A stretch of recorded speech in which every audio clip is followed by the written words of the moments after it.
Welcome back, everybody. That was Dr. Norton Reutemann, who was testifying in the John Valerio case. We'll pick up our analysis of that in a minute because we're joined now by Chase Hagaman. He's the New England Regional Director of the Concord Coalition.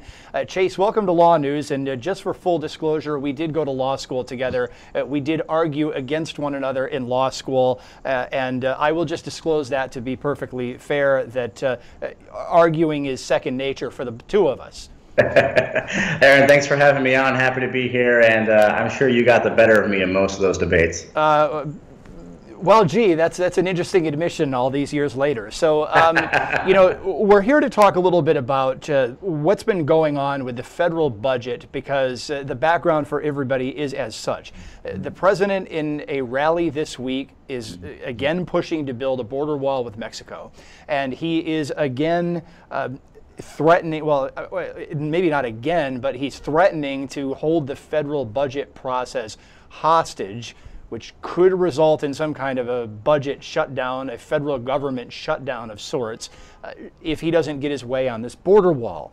And again, we're going to talk about the legal process here. Chase, we went to law school together. You've got a background in finance and economics, and you work for the Concord Coalition doing responsible budget policy analysis. So as a threshold question, what does that involve? So it involves a generational mindset as we work with members of Congress and leaders around the country to encourage policies that look beyond the current fiscal year when it comes to tax reform or Social Security or Medicare, because of the sort of the fiscal plight we're already in with those programs and policies. In terms of what it relates to in our conversation today, it's more of a beacon on the hill in terms of sounding off on whether these are responsible fiscal policies, whether the proposals even make financial sense.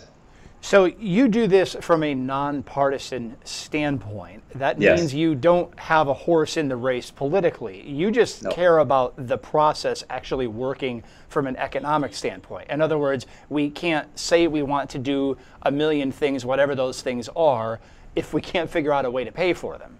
Exactly. So right now, just a little background, we already run budget deficits. That's just the difference between our revenues and our expenses as a government. We have a national debt that's nearly $20 trillion as a result of those deficits. So any new spending initiative, any policy Congress debates can pretty well be relegated back to these issues and the long-term implications they have on our debts and deficits. So because you do this from a nonpartisan standpoint, you have no position whatsoever on whether or not the wall gets built, whether or not a particular policy gets enacted. You just care that whatever the policy is, we find a way to pay for it. And right, so we're fully in support of a national consensus, if you will. So if our fellow citizens and Congress want to build a border wall, then we want it to be paid for in some responsible manner. If we want to reform Social Security and healthcare, then it needs to be done in a fiscally responsible manner. You're right, we don't have a horse in this race. We are nonpartisan, and we've been that way for the last 25 years. So let's talk about the process here. If the president wants this paid for, how is it going to happen, and what's up with this threat of this government shutdown? So going back to what you initially said, the president implicated that he could bring the budget process to a screeching halt or hold it hostage. It's already being held hostage. We haven't done the traditional budget process in about 20 years. In fact, we routinely, and for the last 8 years definitely, have relied on what's called a stopgap measure. We don't do any prioritizing in our spending. We run the risk of a shutdown over and over again because we fail to agree upon a spending plan or a budget resolution before we hit the end of the fiscal year, which would be the end of September, beginning October 1st for the next year. So how does this play out at this point? We've got a threat for a government shutdown. How does that all play out? Is this just because Congress wants one thing, the president wants another thing, they can't agree, and then the whole process grinds to a halt, and then what does it mean? What gets shut down? Yeah, that's typically what happens. You'll have a disagreement or a conflict between branches of the government or parties within the government. In this instance, Republican majority in the House, the Senate, and the White House, and they still can't agree on a federal budget.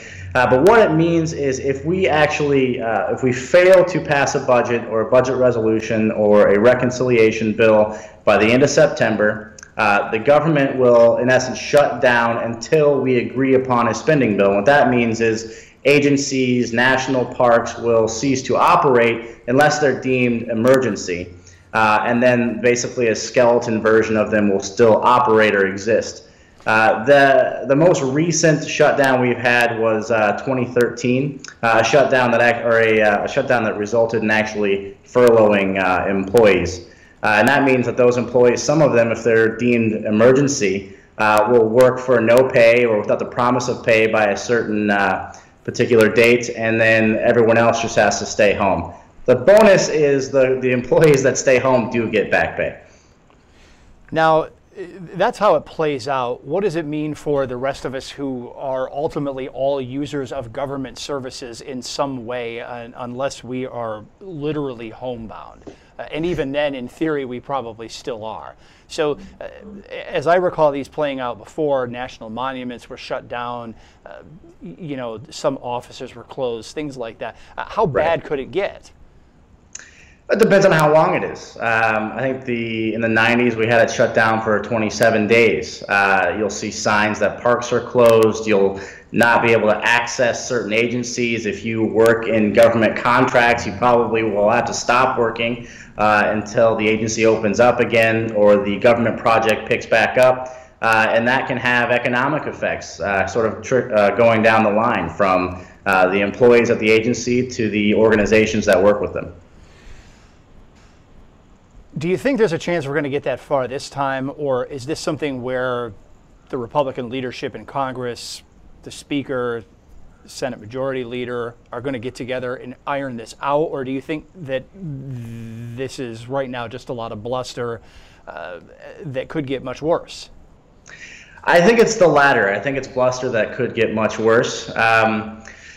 In reality, the same thing happened in fiscal year 2017. So the current spending plan we're on is a result of a stopgap measure that wasn't part of the traditional budget process, and we're on the verge of needing to do that again. Because if we were to go by the traditional budget process, which is the president puts out a budget proposal usually around February, Congress picks up from there, and then has the appropriations bills done by May or June, and having a concrete plan for our nation for the next fiscal year, we're well beyond that. We're way behind in that schedule. It's August already, and none of that has been done except for a couple very vague budget proposals, no real discussion of prioritization and spending, no talk about what we're going to do with our national debt, no real plan. And unfortunately, that's old news, but in this instance, it could result in a government shutdown. Let's talk about how this is supposed to work. In an ideal world, how does the budget process play out? Yeah, so I just alluded to that in the sense that you have leading up to the next fiscal year, President issues a budget proposal, and that's really just sort of a guiding light on what the President would like to have see in national priorities. Congress has the power of the purse. They are the ones who actually go through the traditional budget process. They put together, they're supposed to put together and pass a budget resolution, which ultimately sets the level of spending and desired revenue and debt level for the government. It's a way for Congress itself to set priorities, to set targets, maybe even do a little bit of deficit reduction if we're thinking ahead. From there's two different paths. You can go, you'll go the route of the 12 appropriations bills, which are in committees of Congress. And they affect things from defense spending to homeland security to education, energy, agriculture, you name it. And that's about a third of the federal budget. So the appropriations process really only covers about 33 cents of every dollar spent. The other track that Congress can engage on is traditional policy reform, in the sense that they're rewriting laws that affect spending. And that would be what we call mandatory spending, Medicare, Social Security, Medicaid. And that's pretty close to 2/3 of the federal budget, so a much larger chunk. And we often leave that chunk alone, so we very rarely go down the path, the second path there. Those changes in mandatory spending would be part of a reconciliation bill, and all of that should be done by May or June so that everything is ready to go by October 1st for the next fiscal year. So this is very, very intricate of a process. And that was just the 30,000-foot view. Yeah, that's just the big picture view of it. And a lot of people, you know, who are looking for exciting things to watch don't like getting slogged down in it. But here's the thing: if it doesn't work properly, then everything starts to go haywire. And in your organization's view seems to be that we're headed in that haywire direction because things are not getting paid for.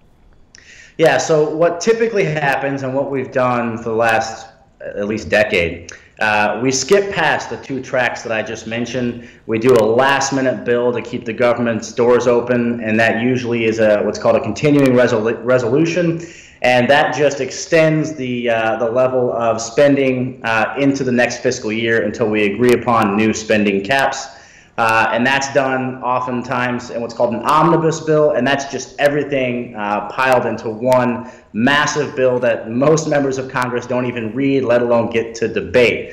So you're looking at a series of years, and maybe even well into our future, where we are doing very little prioritization, very little planning, and we're watching this sort of paradigm shift in the federal budget as a result, where discretionary spending is pretty much half defense and half everything else. And then mandatory spending is on its way to take over the entire federal budget, and interest on the debt is growing as well. So if we don't take the time to go through a relatively boring process, then we reap a pretty negative harvest on the back end. Yeah, how bad does it get, Chase? I mean, let's play this out: 50 years, 25 years, 75 years. What are we left with? Well, so I'll back it up a little bit. We, as a nation, have historically acted when a crisis hits. When all else fails, when you don't take the time to plan and prioritize, you do something, you act when the crisis hits. And that's what we've been doing. Fortunately, there are probably a few tripwires along the way that will act as crises for us, that will require us to make substantial policy reform. And that'll initially come through Social Security and Medicare, because those programs are currently unsustainable. And I'm not sitting here saying that those programs are bad. We just haven't written the law very well, so they're not sustaining themselves for the next 50 or 75 years. In fact, Social Security's trust fund will be depleted, according to its own trustees, by 2034, which means you'll see a massive benefit cut just to keep the system afloat. So we're going to hit points in time in the future where we're going to be forced to make changes. We're going to be forced to go through the process of planning and prioritizing. Our organization is simply advocating for us to do that sooner rather than later, to break our bad habit and start doing the right thing. Yeah, otherwise you and I will never have half these benefits, or we won't have very much left that we put into them. So yeah, I read some recent research from Pew, the Pew Research Center, where millennials, which I fall into that generation, I'm not sure if you're quite in that line there, Aaron. Don't let the gray hair fool you. Yeah. I'm right on the cusp. Over half of us, actually 94% of us, don't expect Social Security to exist in the same way it does now for us. Over half of us think it won't exist at all. That the last data point is a bit of a myth or misnomer, because it will exist, but it may not exist in the same capacity. But you're right. Generationally speaking, we're developing a different perspective than those ahead of us. So we got into this whole thing because we're talking about the border wall. What's the chance that the president's going to get his wish from a budget standpoint on that? This year, it seems incredibly unlikely. It would require a very last-minute, monumental shift, and sort of, I'll use the eclipse as an example, an alignment of the Republican Party that hasn't developed yet. Otherwise, we're looking at just a short, I'll back it up, even our executive director thinks this, but we're more likely to see a short-term spending bill to keep the government open for a period of time, maybe into the fall, and then allowing Congress to put together a larger omnibus bill with different spending priorities in it. That's probably the most likely path. So I think in this current deadline we're facing, you won't see border wall, but you might see it in the larger omnibus bill.